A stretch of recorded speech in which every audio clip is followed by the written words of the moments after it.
男人挑战在超市里生存100天，只要不离开红色的圈禁就能赢到100万美金。住在这么大的超市里简直是童年的噩梦。乔治决定躺也要躺到100天，不花钱逛超市的感觉也太幸福了吧。这里的食物足够一个人吃上一辈子，所以他并不担心会被饿死。但是人是群居动物，没有陪伴，没有手机，没有互联网，他能坚持多久呢？乔治选了一片空地作为栖息地。第一天在兴奋期待中结束。第二天早上，主持人送来1万美金，要想得到他必须用等价的商品来交换。主持人让他好好想一想，每天卖出什么不影响以后的生存。乔治迟疑了片刻，觉得这些电视不能吃又不能用，于是卖掉了1万美金的电视机。接下来他要好好计划一下分类，明天要用什么去换钱。这些猫粮狗粮也不能吃。乔治提前整理好了1万美金的宠物用品，这份工作让他很充实。第二天也很快结束。第三天奖金如约而至，主持人买走了1万美金的狗粮。乔治继续清空货架，这些新鲜的水果和蔬菜很容易坏掉，所以要赶紧卖掉。接下来的5天里，他连续清空了日用品、尿不湿和玩具。看着一车一车的奖金纳入麾下，乔治掩饰不住的喜悦。他好像是在工作，又好像是在度假。第10天的时候，主持人问他想不想离开。乔治觉得还能再住上100天。主持人很意外，既然你不想走，我肯定奉陪到底。看到这么多的钞票，让乔治更加有决心了。第11天，他开始清空衣物区，在别人的超市挣自己的钱，就像在做梦一样。不得不说，乔治很睿智，他能耐得住寂寞，也会给自己找乐子。第13天的时候，他打算洗澡换一身衣服，这些空货架或许可以搭起一间浴室。他搭得很用心，在没有人的超市洗澡很放心。时间过得又快又慢，他机械一样的整理物品，每天都能收到1车的奖金。第16天的时候，乔治决定把住的地方改造一下，矿泉水瓶作围墙，卫生纸巾当床铺，不管舒服不舒服，到底像个家了吗？超市被他清空了1/3，来回搬运物品太浪费时间了。他想借用仓库里的叉车，主持人同意了。有了叉车的帮助，乔治的工作变得轻松了很多，奖金也变得越来越多。第21天的时候，他突然很想念家人，尤其是儿子的生日不想错过。虽然得到了很多钱，但是心里的那份空虚越来越明显。他不知道还能坚持多久。小助手羡慕他每天都有很高的薪水，但是却没有家人的陪伴。这句话他想了很久，原本100天的计划可能要泡汤了。这些钱还能困住他多久？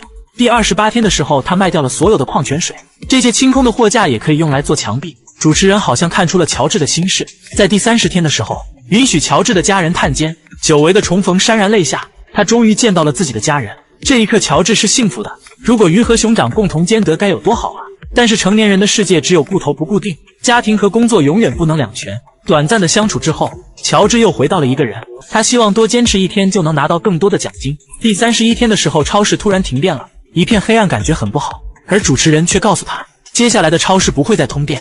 这无疑是难上加难，乔治只能赶紧清空冰箱里的食物。交易完成，他们拍拍屁股走人，留下乔治在黑暗中继续整理货物。还好他脑子好使，找到一些电棒、手电筒之类的照明工具，情况还不算太糟。但是黑暗的恐惧让他有些发疯，控制不住的想砸东西，直到发现超市的后门可以打开，情况才得以缓解。他在黑暗中度过了6天，忙碌的时候很充实，一旦空闲下来就想回家。他无数次站在超市门口想要跑出红线，最后还是理智战胜了冲动，就算赢不到100万美金也要带走一半吧。乔治决定再坚持。第40天的时候，节目组为了拍摄方便，还是主动点亮了灯光。超市的货架被清空了3/4，腾出了这么大的空间。乔治决定把仓库里的游泳池拿出来，无聊的时候就让脑子进一下水吧。但是只玩了1天就被他弄坏了。游泳池像洪水一样席卷了超市，他着急的去捡地上掉落的钞票，整理好的商品也被打湿。看着废弃的超市，就如同看到颓废的自己，他的内心好像也进水了，突然打不起一点精神。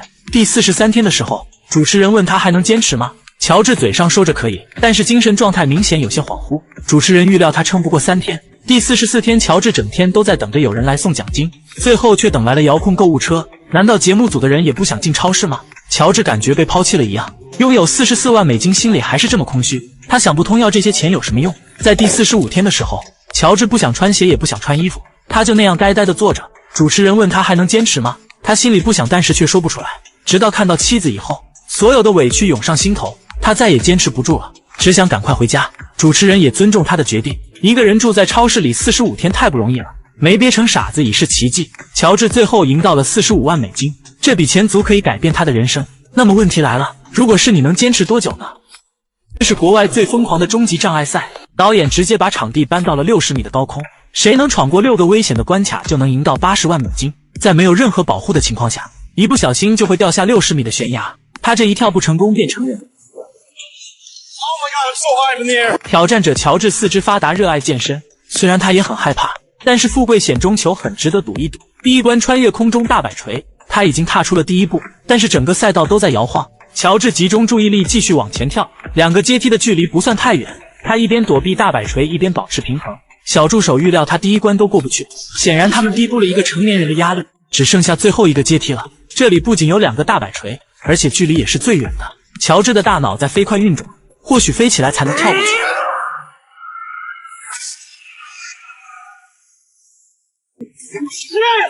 他闯过了第一关，主持人劝他别高兴太早，后面的关卡会越来越难。第2个赛道同样会升到60米高，这一关他有2条路可以走，平衡木或者攀爬架，2选1穿过赛道进入下一关。乔治表现得很为难，这2条路都很难走，他很怕掉下去摔成肉泥。如果不难，那奖金给的也太轻松了吧。乔治看了一眼平衡木，果断选择了攀爬架，他相信自己的2只胳膊。整个身体悬在半空中，双手的压力比想象中还要累，而且越往前走间距越大。主持人用奖金不断的鼓励他，往前一步是主角，后退一步就换人。乔治咬牙坚持全力以赴，这主角我当定了，只剩下最后2根单杠了，间距又变大了。乔治终于看到了希望，他用脚撑住最后一根，很快就爬了上去，闯过了第2关，完成了赛道的1/3。第3关考验的是脑袋的记忆力，当他按下红色按钮时，地板上会出现绿色的通关图案。As you will see, a pattern is now popping up on the floor. Wait for this pattern to populate. 一旦松手，图案就会消失。他要短时间记住44个绿灯方块的位置，30分钟通过即为通关。如果踩到红色的部分，80万美金就会灰飞烟灭。时间开始倒计时，乔治紧张地按下按钮。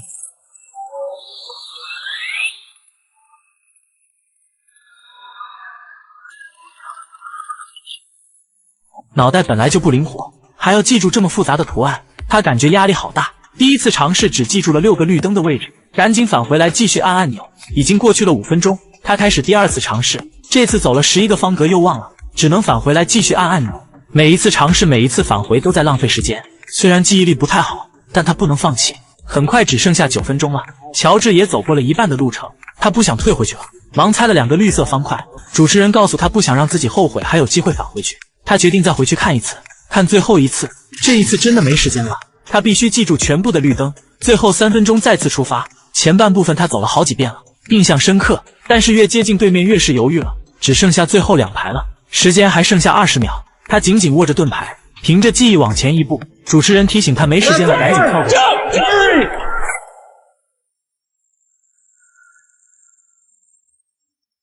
奖金没有爆炸，他踩对了方块。第3关也成功了。第4关是水上障碍赛，通关难度让人崩溃，至今还没有人能过去。主持人给他2个选择，如果空手挑战落水就会被淘汰，拿着这块巧克力就能无限次复活。看来他的选择是对的。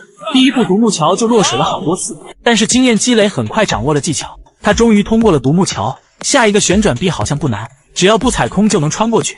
第3个他要荡起绳子跳到旋转罗盘上，试了好几次都没有成功。主持人觉得不太难啊，他要为乔治示范一下，没想到骑虎难下人丢大。专业的事还得专业的人来做。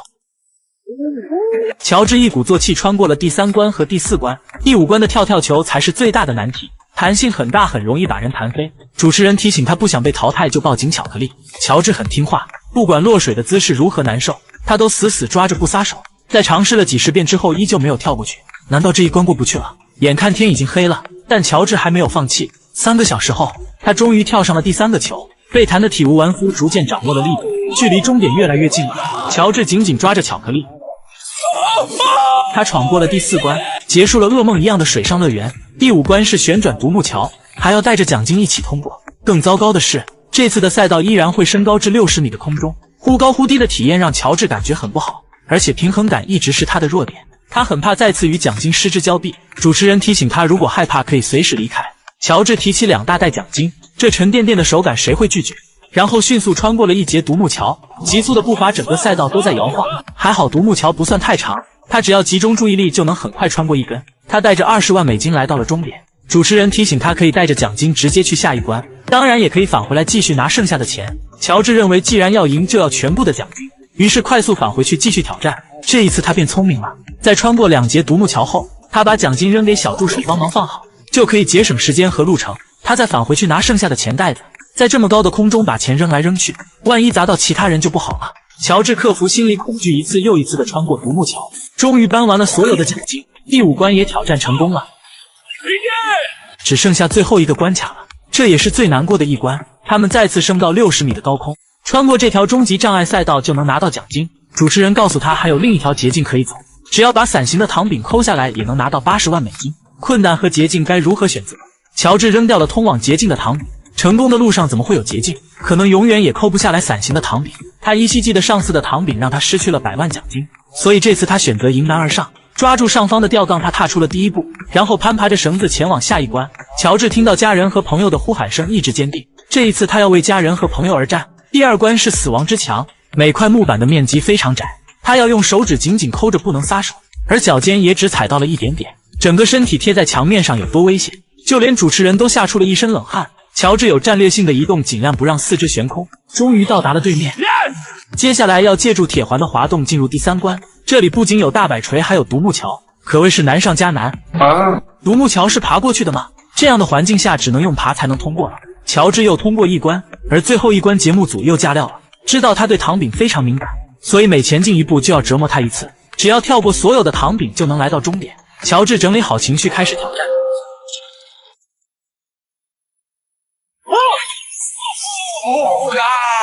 每块糖饼的距离会越来越远，而且面积也会变小。这一次他要借助吊杆的摆动跳往下一块糖饼，如果失手丢掉的不仅仅是奖金。乔治跳到了第2块糖饼上，他看到破裂的图案，想起了伤心的往事，他这辈子可能都抠不开糖饼了。每一次的跳跃都像是和自己和解。只剩下最后一个糖饼了，距离很远，面积更小，该来的还是会来。这一次他要用自己的方式征服它，身体来回摆动，让吊杆晃起来，在适合的角度拼命一搏。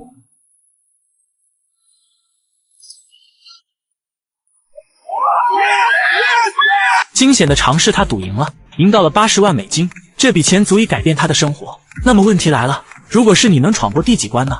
男人挑战被埋进地下5米的深坑里，如果能生存7天就能赢到10万美金。幽闭的环境让人窒息，他还来不及再看一眼这个世界，就被泥土遮住了天空。吉米有些慌了，还活着就被埋的感觉非常可怕，再加上挖土机的重量，整个盒子都在颤抖，他很怕棺材盖会突然裂开。好在节目组在每个角落都安装了摄像头，外面的人可以清晰地观察他的状态，如果坚持不下去可以随时离开。挖土机很快填平了深坑，活埋的挑战也正式开始。在接下来的7天里，吉米要一直躺着住在地下，这里面有一些食物和1桶20升的矿泉水，他不用担心会被饿死了，还有一些日用品或许可能也用不上。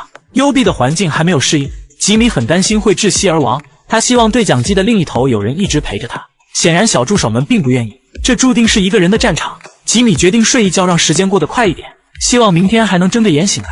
第1天在拥挤和害怕中度过，第2天醒来，他决定把唯一的裤子变成短裤，在狭小的空间里舒适才是最重要的。随便吃一袋预制菜，肚子不饿就不想家。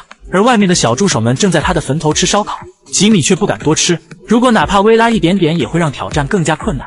剩下的时间就很无聊了，他只能敲打棺材制造娱乐，一只袜子也能当做玩具。迷惑的行为让人不解，或许这就是无聊透顶的举动吧。小助手将一根管子塞进了泥土里，竟然碰到了吉米的棺材盖，然后用吸尘器吸掉管道里面的泥土。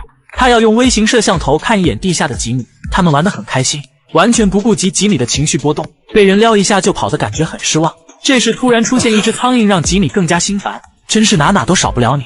他已经连续躺了2天了，身上只有一种感觉， Back pain, back pain, back pain, and maybe some back pain. 难过的感觉更加强烈，但是第3天会越来越糟。下了一夜的暴雨让他的墓地更加凄凉。小助手问他还活着吗，竟然没有收到任何回应，是在装睡还是嘎了？小助手们决定换一种方式叫醒他，他们搬来15个音响放在他的坟头，然后一直按喇叭，刺耳的声音果然传到了地下，吵醒了沉睡的吉米。上面在疯狂地开派对，低音炮的声音仿佛可以穿透地面，连同棺材一起摇晃。吉米发现一颗螺丝松动了，很担心棺材板承受不住震动，希望他们赶紧停止。小助手们也只好作罢。吉米决定运动一下，防止双腿萎缩，毕竟3天没有走路了，2只腿几乎忘记了使命。他找到2个只有3斤重的小哑铃，每天动一动保持活力。如果躺上7天，他不敢保证还能不能站起来。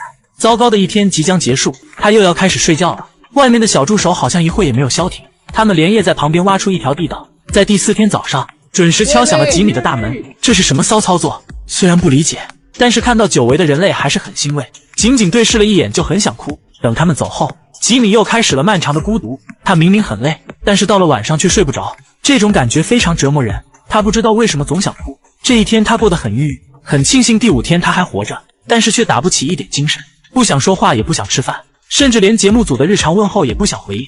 他希望有人能陪他聊聊天，但是小助手们就想看他难受，完全不理吉米的呼唤，反而让对讲机飞得更远一些。他已经在地下躺了5天了，后面的日子越来越难熬，他不知道还能不能撑到7天。又是一夜暴风雨。第6天早上，小助手按时喊他起床，这次吉米没有任何回应，直接关掉了对讲机。从录像上看到他很悲伤，不想搭理任何人。吉米的情绪低落到了谷底，他一说话就会想哭，莫名其妙的想哭。他很想离开这里。节目组请来家人和他通话，终于打开了一点心结。原来外面还有人在等着我，还有家人需要照顾。他又找到了人生的意义，只剩下最后1天了。最难过的前6天都过去了，还会害怕最后1天吗？吉米决定再坚持，他要开始睡觉了，希望一觉醒来能看到明天的太阳。第7天的早上一片晴朗，不敢想象他竟然在地下度过了7天，完成了一项一动不动的极限挑战。外面的人在庆祝胜利，吉米1秒也不想待在下面。小助手们开始挖坑，他们可能挖1天也挖不到棺材，还是挖土机的效率更高。他已经迫不及待想要跳出棺材了，只是很担心2只腿还能不能站起来。吉米看到挖土机的爪子推开了泥土，他终于看到了外面的亮光，激动的再次流下了眼泪。当盖子打开的那一刻，他仿佛重生了一般。医生检查过身体以后，他才慢慢的站了起来，有点头重脚轻晕晕的感觉。他很庆幸自己还活着，也赢到了这疯狂的极限挑战。那么问题来了，如果是你，能坚持几天呢？男人挑战被埋进5米的深坑里，只要能坚持50个小时就能赢到10万美金。小助手开始一铲一铲的填坑，老王清晰的感觉到身上泥土的重量，最后再让他看一眼这个世界。接着启动挖土机，填坑的速度更快了，不一会就变成了平地，上面再放一个墓碑。老王的挑战也正式开始了。接下来的50个小时，他要一直待在地下。外面有一台空调直接连接到棺材，还有一位医生随时待命。如果坚持不下去，可以随时放弃挑战。老王能坚持到最后吗？好像所有的人都不看好他。里面空间狭小，想要转个身都很困难，他只能一直躺着，无聊的躺着。很快他就睡着了，而小五却打算在他的坟头陪他睡。第1个晚上很快就过去了。11个小时后，老王很庆幸自己还活着，而且还发现了一个朋友，不知道他是怎么进来的。他迫不及待和外面的人分享，而乔治竟然在他坟头放起了水。老王很担心会不会渗入棺材里，那又怎么样？你出来打我呀！说完就把对讲机扔了出去。老王很无奈，这还真是好朋友。13个小时后，老王已经忘了站立的感觉，他希望乔治能和他分享，谁知他语出惊人，坐着多舒服，干嘛要站着？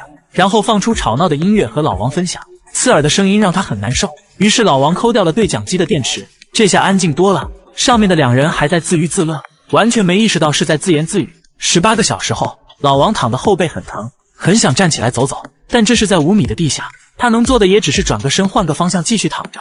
好不容易换到了棺材的另一边，而乔治却不乐意了，他不想看到老王的大脚，希望他能换过来，除非你说想我了，不然只能看大脚。乔治妥协了，老王艰难地爬向另一边，空间太小了，每次转身都会碰到头。这时小五告诉他要下雨了，他们把设备搬进了车里，估计老王在地下不会受到影响。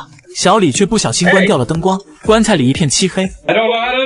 再次打开时，竟然激活了不同颜色的灯光。34个小时后，乔治准备在他旁边挖一条地道，吓他一下。挖土机的轰鸣声还是被老王发现了，但他分不清是在左边还是右边，于是拍了几下棺材。乔治顺着声音挖去，很快挖到了老王的棺材。透过狭小的洞口，老王终于看到了一束亮光，也看到了大活人。他不理解乔治挖坑的意义，而乔治只是为了好玩，然后又火速填上了大坑。这还没完，他们又在老王的坟头燃起了火盆，准备彻夜长谈。下面的老王困得眼睛都睁不开了，直接睡着了。过完这一夜，他已经坚持了43个小时，除了后背有些疼，还有一些若隐若现的幽闭症，但他还可以克服。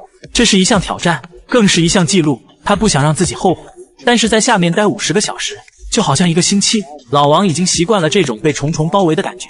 时间只剩下1个小时了，他以为小助手们很想让他快点出去，没想到小五只是把对讲机埋进了土里。仅剩的1个小时，他们难得没有人管，于是开心的在地面放起了烟花。下面的老王一脸的懵逼，看我出去怎么收拾你们。很快50个小时就要结束了，老王开始倒计时，3, 2, 1。他挑战成功了，一刻也不想待在这里，赶紧通知小助手把他挖出去。一直挖了10分钟还没有挖到老王，不知道他们是不是故意的。又过了一会，铁铲终于挖到了棺材，看到亮光的那一刻，老王竟然哭了，就好像重生了一样。他为自己完成挑战感到自豪。小助手们合力打开盖子，老王终于看到了外面的世界。久违的空气让他很清醒，他只感觉又饿又臭，只想赶紧去洗澡。那么问题来了，如果是你能坚持多久呢？这是100个同一天过生日的陌生人，把他们关在100个透明的隔间里，从1岁的孩童直到100岁的老人，谁能最后一个离开就能赢到50万美金。这一场年龄之间的比赛充满未知和期待，谁能带走100万奖金呢？吵闹的环境加上孩子们的叫声，几位80多岁的老人实在受不了，放弃了比赛。但更多的却是身不由己，打卡的上班族、念书的学生，还有着急回家吃奶的。但他们并没有空手而归，每人拿到了1000美金。100岁的老人是一位退伍老兵，他表示一定会撑到最后，但是到了晚上就改变了主意，实在睡不习惯的小床让他放弃了比赛。老人的心态很好，重在参与吗？第一天就淘汰了24个人。主持人拿来一个按钮，绿色的代表参加挑战，红色的代表保持现状，让他们自由选择。少数人服从多数人，结果和你想的一样，他们都想加快比赛。63个人按下了绿色按钮。这一关的游戏是纸杯里找小球，猜错就会被淘汰。3个纸杯来回交换位置，他们目不转睛地紧紧盯着。主持人试图转移注意力，但只骗到了3岁的小女孩。3个按钮代表3个纸杯，小球究竟藏在哪个杯子里呢？聪明的人已经开始了选择，而使坏的人却在误导别人。很快投票结束，52个人选择了蓝色按钮。主持人决定顺从民意，首先打开蓝色的杯子。有人欢喜有人忧，选错的全部被淘汰，而幸运的52人则留下来继续比赛。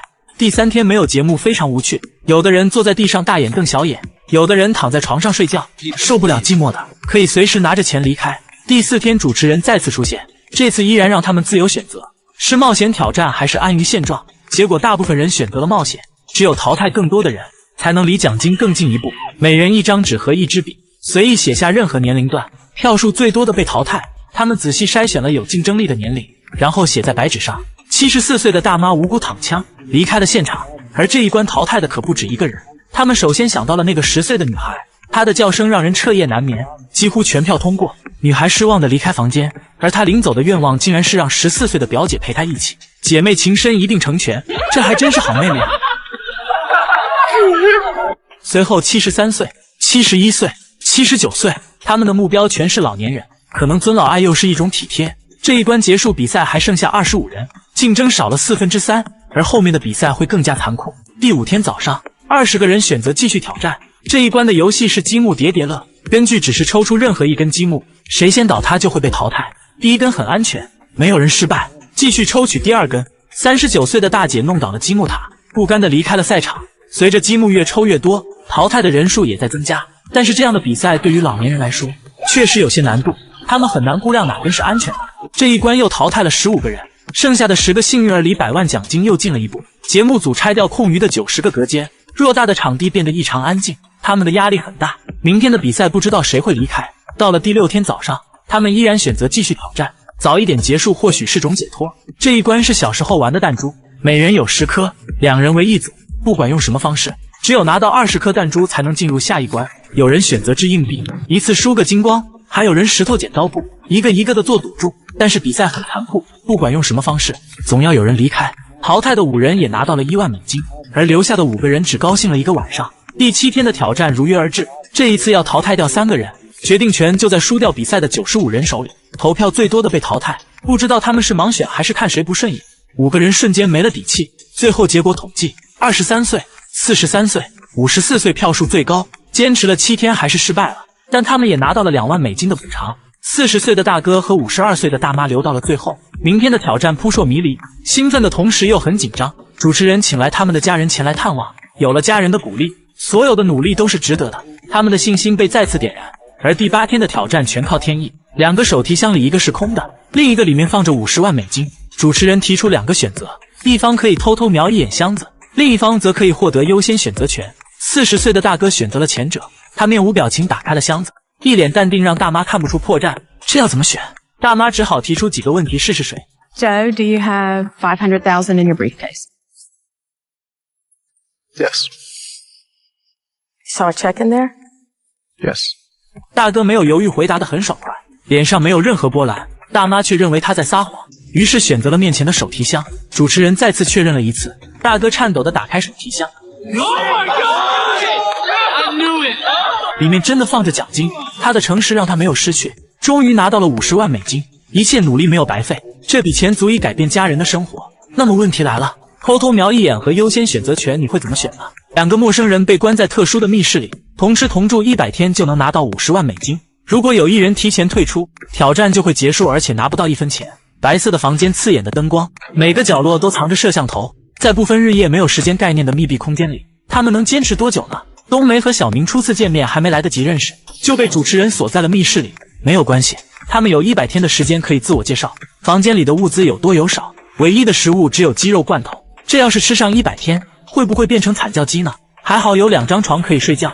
冬梅认为只要睡上100天就能拿到奖金了，想法很不错。两人的情况差不多，一个负债累累，一个为了还清房贷，所以为了奖金他们势必要坚持到底。第一天过得很快，只是没有时间提醒，他们只睡了2个小时就起床了，做饭吃饭，强制自己正常生活，只要过得有规律就不会变得颓废。吃了1天的鸡肉罐头，第2天也轻松结束。第3天他们用自己的方式找乐子，无意间发现一只蜘蛛反而多了一些新鲜感。第4天小明用记事本做了一副纸牌，随便玩玩也能用来打发时间，主持人也忍不住参与一下，毕竟斗地主3个人才能玩，又是愉快的一天。第5天冬梅很想知道日期和时间，于是做了一张签到表。主持人没有上当，就你这智商，骗小孩都有点堪忧。每天生活在没有日夜没有时间的轮回里，就好像被社会抛弃了一样。他们只能压制住内心的焦躁，毕竟这些奖金对他们很重要。很快来到了第10天，节目组打开封闭的大铁门，久违的空气、美味的食物映入眼帘。主持人告诉他们，只要分给厨师5万美金，就能每天吃到美味的食物。这个买卖很诱人，想想鸡肉罐头都觉得恶心，而且厨师做的菜很好吃，两个人都心动了。美食和金钱怎么选？ Nope. I think we decided no. Really? 小助手抬走了没吃完的食物，剩下的90天接着吃鸡肉罐头吧。无聊的两人继续挑战，吃了睡，睡了吃，无聊到了极点。房间里的灯光非常刺眼，他们把床单搭在床头，眼睛还是受不了。第20天的时候，主持人又找到了新的商机，只要拿出来5万美金，就能换取2张柔软的大床，还有可以控制灯光的平板。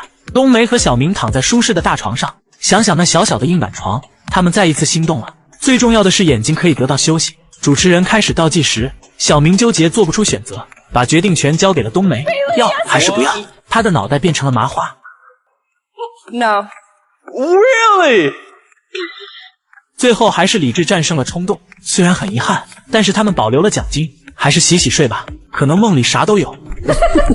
接下来的几天，两人变得很懒惰，除了吃饭上厕所，大部分时间都在床上发呆、愣神、自言自语，无聊到了最新高度。小明只想要调味料改变一下鸡肉的味道，而冬梅很想喝咖啡。外面的主持人又嗅到了新计划，这次他们肯定会花钱，把两人最想要的东西搬进密室，留下一个就要拿出1万美金。电话要不要？哈利波特全套书籍、咖啡机、调味料还有游戏机，好想都想要，但又不舍得花钱。两个人取舍了半天，决定一人买一个。冬梅留下了那台咖啡机，小明买了一整套的书籍，花掉了2万美金，还剩下48万，生活好像又有了希望。他们一起看书，一起喝咖啡，但是在第34天的时候突然停电了，外面暴风雨来袭，节目组也无能为力，一直停到了第39天才重新修好了电路。虽然灯光刺眼，但也比黑灯瞎火好，而且还可以吃到加热的鸡肉罐头。第40天的时候，主持人抬进来一台电视和很多部影片，只需要1万美金就可以拥有它。好久没有接触电子产品，两个人表现得很激动。这些影片足可以看到挑战结束，打发时间绝对够用。但是看着满满一箱子的钞票，两个人狠心拒绝了，还是 money 比较实在。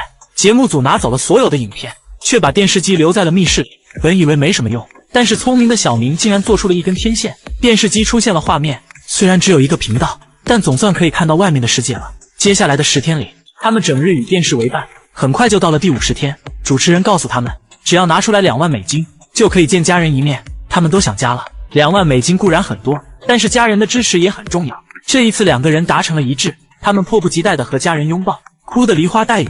节目组为冬梅的妈妈准备了生日蛋糕，两个人趁机改善一下伙食，但是美好的相聚总是短暂的。家人离开后，他们又回到了难熬的谷底。